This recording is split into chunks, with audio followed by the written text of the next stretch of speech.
Hi guys, Creative Katie Karen Burchill here. Welcome to an art journal tutorial. This one I'm creating this textured journal cover, but you can make it exactly the same and do an art journal page. So when I did this cover, I started with several layers of tissue paper and I got this amazing texture.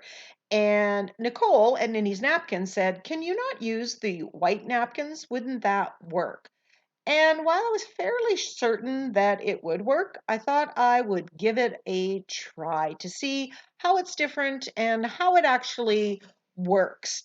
So I'm starting on this cover and I've put a coat of gesso here because I wasn't sure that I didn't know at the time that this is the process that I'm doing. So I don't know that the gesso was completely necessary, but it's kind of like underwear. It's a good base coat. So I'm putting the fluid matte medium on there and then dropping the napkin in, placing, going over the top with the fluid matte medium and adding more and more layers. Now I'm crumpling up the napkin. It does lose more of the crinkles than tissue paper,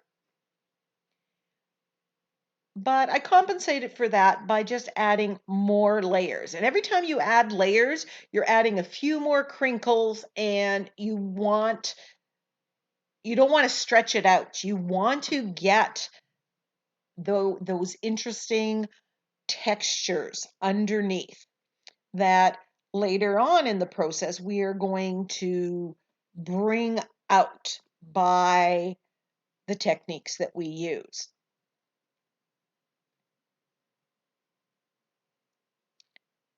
You can rip off the tissue paper at this point like this. Once the napkin becomes wet, it becomes very easy to rip off. Or you can let it dry and cut it at the end.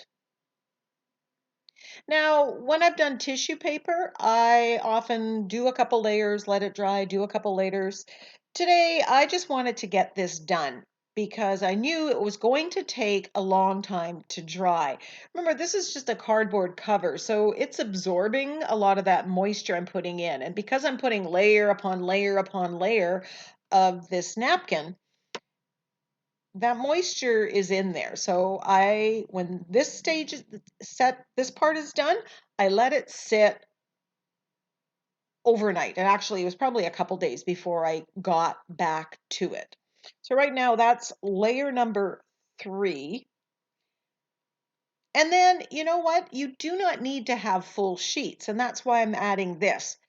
You can add pieces as well, and that would add more texture or different texture. You can bunch it up and make it thicker in some places. Now, if you're using this technique on an art journal page, you don't necessarily need to put it over the entire surface. You might have one or two areas where you're doing this technique or treatment. The one thing I would recommend is try to avoid the straight edges. Ripped edges are going to look more pleasing to the eye later on when you bring out the texture. You don't want a straight line showing up at the end of that. So I'm bunching this up, and by ripping this last 4th layer, it's just adding more variation to the whole. Cutting wet napkin doesn't work so much.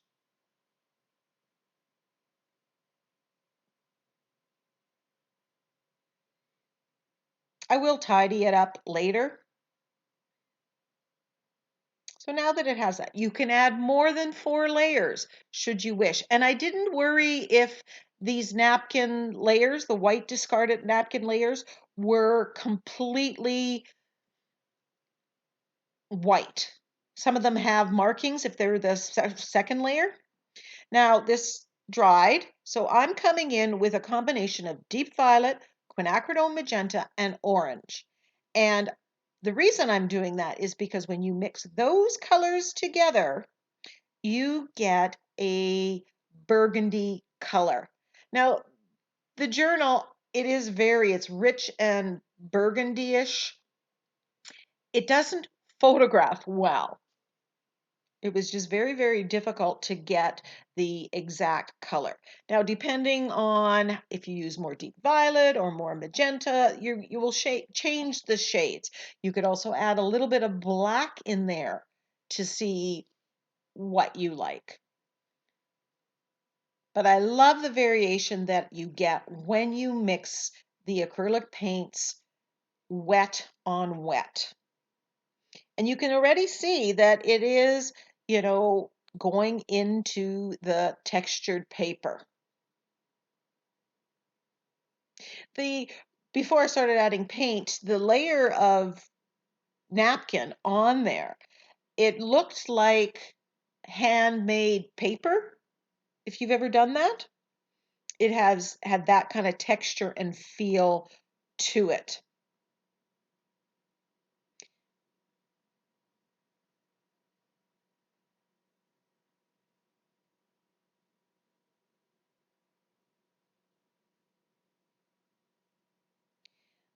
This cover is from my Canson Mixed Media 7x10 art journal, which has now been completed.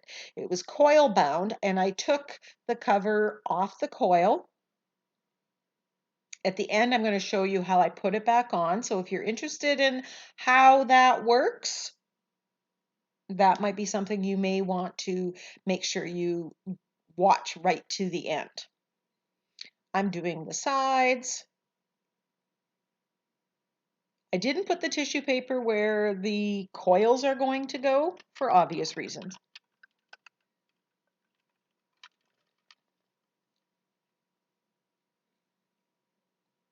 And I'm just building up the depth of color that I like. If it's not covering in some areas, that's where you need to stop, let it dry, and then come back and touch it up. If I just keep putting paint on there, I'm going to keep getting the same thing. And for whatever reason, it's just taking the paint differently there. And there I am touching it up a little bit after it has dried.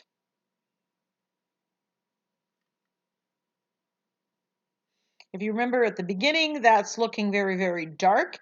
Here it's looking more magenta. In reality, it's somewhere in between the two.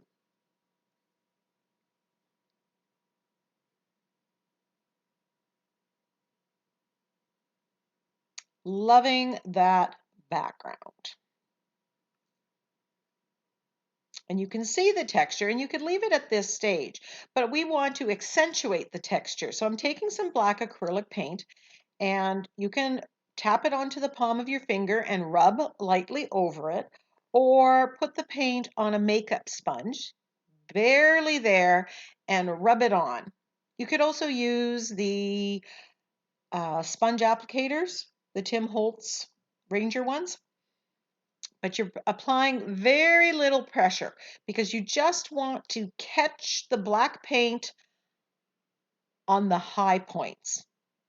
And how much you apply, personal choice. So here's where I really darken the paint, and I'm accentuating that texture. I want to see it. I don't want to only feel it.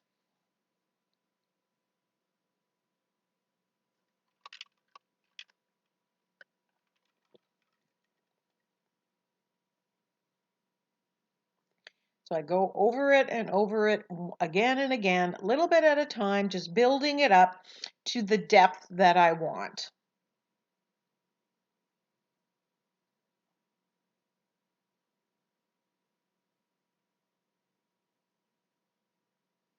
If you get somewhere you don't want it, because it's acrylic paint and everything underneath is acrylic paint and dried, you can take a baby wipe and get rid of it.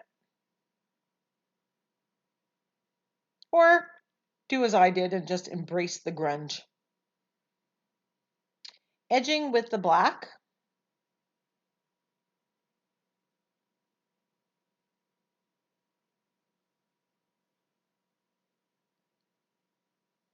If you're not a fan of these colors, you can use whatever colors you want.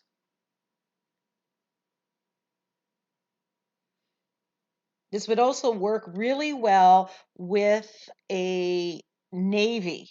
And to get a perfect, wonderful, interesting navy, I mix phthalo green and dioxazine purple. Sounds odd, but that will give you a deep, rich navy. This is the Petal Burst stencil, and I've still got that black paint and the makeup sponge, and I'm just putting this pattern all over it. It takes a little bit of time to get it in this stencil because the cutouts are very, very tiny. And I'm having to press pretty hard, so it's really important that you minimize the amount of paint on the sponge, because if you have a lot of wet paint on it, it's going to seep, and that's not a look that you want.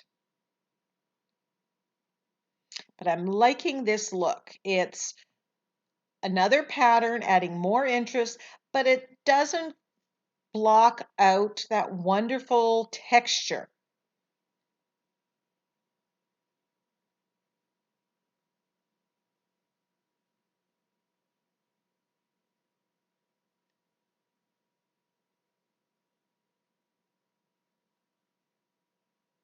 So I'm kind of looking for, again, that vintage wallpaper pattern look. So I'm loving that. I'm thinking everything works together. I'm trying to line up the stencil here, and it's a bit imperfect. And then I'm going to stencil the fourth one in.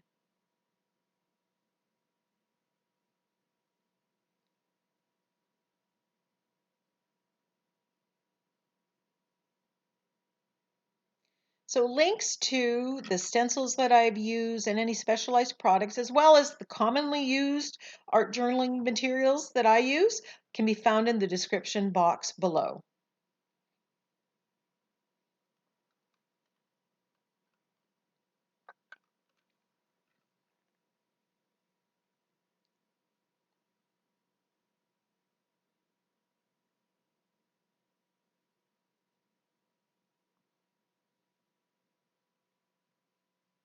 So I'm finishing this one up. Edited out some of it. You don't need to watch me do it repetitively. But be aware that often when people do videos, one, they're sped up, two, parts could be edited, cut out, or not even filmed. So when you are trying to recreate it, if that's something you're choosing to do, allow yourself more time than what the video takes. I know when I started, that caused me all sorts of grief because I was frustrated that I couldn't get it done in the same amount of time that the YouTube video did.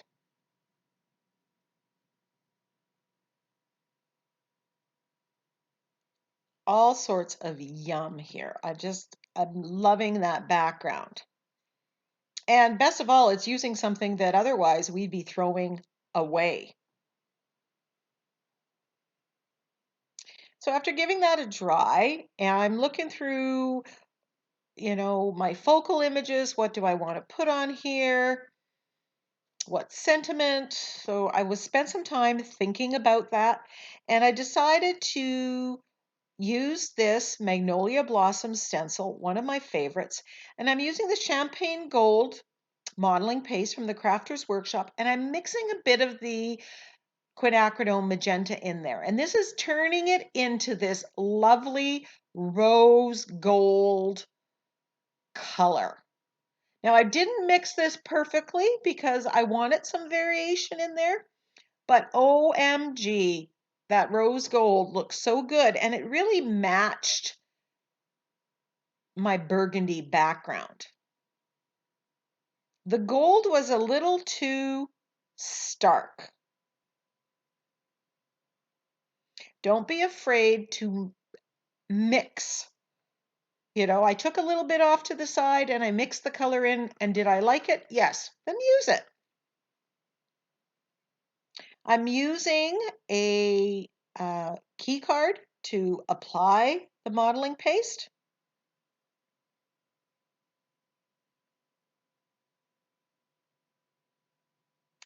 I will put a link to the video where I create metallic paints using silver and gold.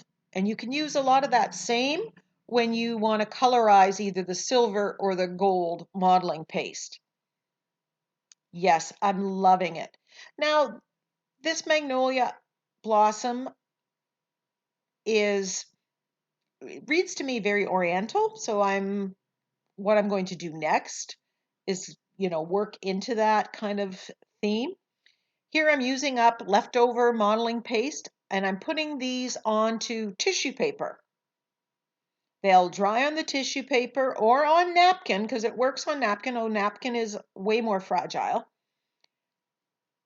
And once they dry, then I can use them to put onto other projects and they're already done. This is a stencil that I cut with my silhouette in this oriental type font.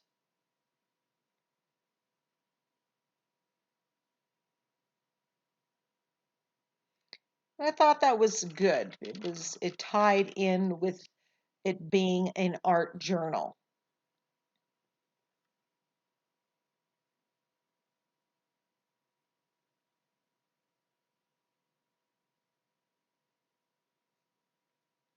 Now I'm using some thinned gold acrylic paint and I'm just splattering. I got some blobs, so I'm cleaning that up before I go on.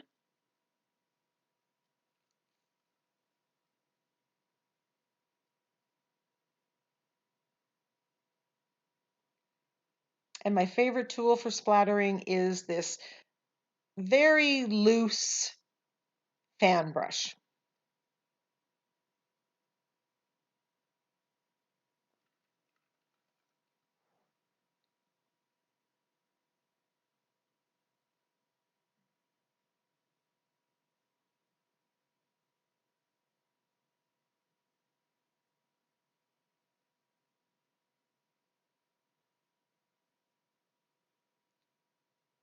And there is the finished cover.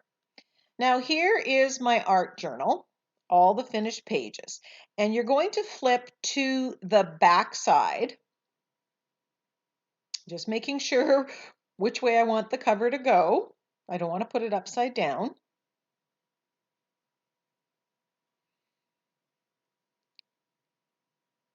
And I'm going to slide this in here. Now to take this off, I just spread the coils a little bit. You don't want to go too much because you'll get them out of shape. But at the back, you can see there's that solid line that holds all the papers in.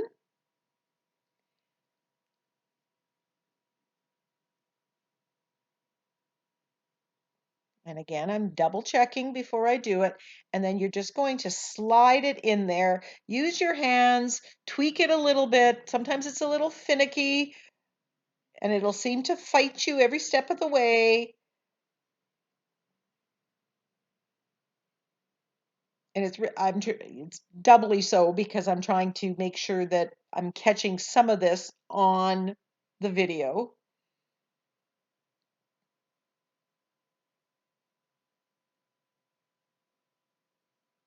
Do it on a flat surface.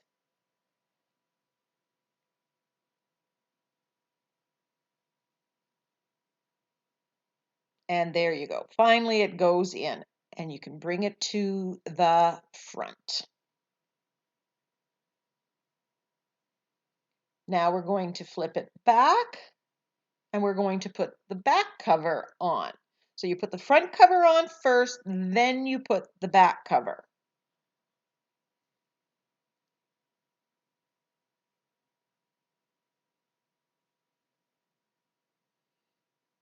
Now, if this was a journal that I was selling a custom cover on, I would have painted the back as well as the front and the inside flaps. This isn't for my art journal, so I'm not doing that. So I'm sliding it in and getting it to go in. And then once you have both covers on, You're going to just very gently squeeze them shut. And then bring it to the back. And there you have it. Now my journal is very thick and fat, full of all sorts of lusciousness. I forgot to mention that I give my covers 2 or 3 coats of Minwax polycrylic varnish. This one's satin, but I've also used gloss. I love the effect that it gives. Here are some close-ups of this journal cover. You can see the texture. Some of them have the varnish on them, some of them don't. I'm sure you could pick out which one. Here's a way to display your art journal. Give me a thumbs up, leave me a comment, ask me a question. Keep creating.